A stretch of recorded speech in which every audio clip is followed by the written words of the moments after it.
All right, welcome back. So this is another ALEKS topic. It's called Understanding How Molecular Collision Rate Scales with Temperature. And this is a cool little topic. I think it gets us to start thinking about, how these gases are going to behave in the different containers and the different temperatures that they're going to be at. And we're asked to rank, these different systems based off of how many collisions they're going to have, right? And so more collisions, that's going to lead to more chemical reactions. It's going to lead to, higher pressures and things like that. So let's go and get started. I'm going to do two examples of this topic just to help us out with some different examples. But the first one, I'm going to look at the temperature first, right? So I think, when we're doing this topic, we need to pay attention to sort of what information is given, but also we want to pick out what's relevant, right? The most relevant thing, the thing we're going to look at first, is the temperature. So when I look at this temperature, I see that I've got three temperatures that are exactly the same. So for those, I'm going to have to defer to the volume. But then I also have one temperature that's much lower than my other ones. So the first part of the ranking that I'm going to do is really just based off of temperature.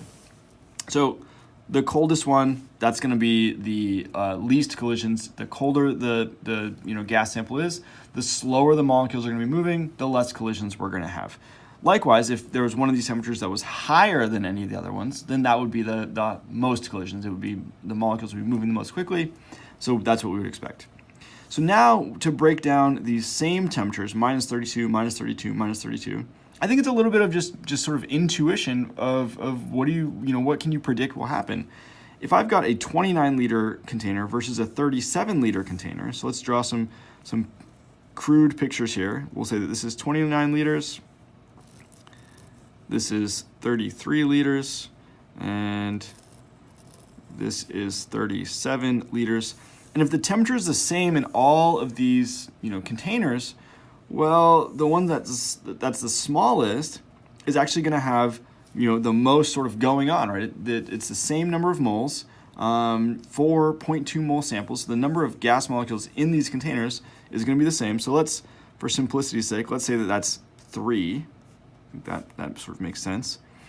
And then these 3 molecules are moving around, colliding with the walls, colliding with, different things, each other.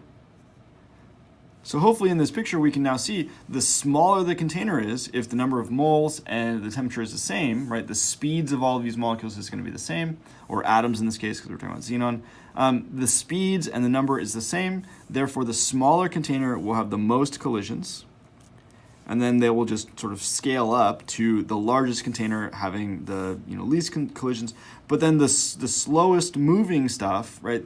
Since this is slow, but it's also in a large container, the slowest moving stuff will have the least collisions. So hopefully that's clear. If it's not, definitely let me know. I'll try to make it more clear. Let's do one more example just to help us out.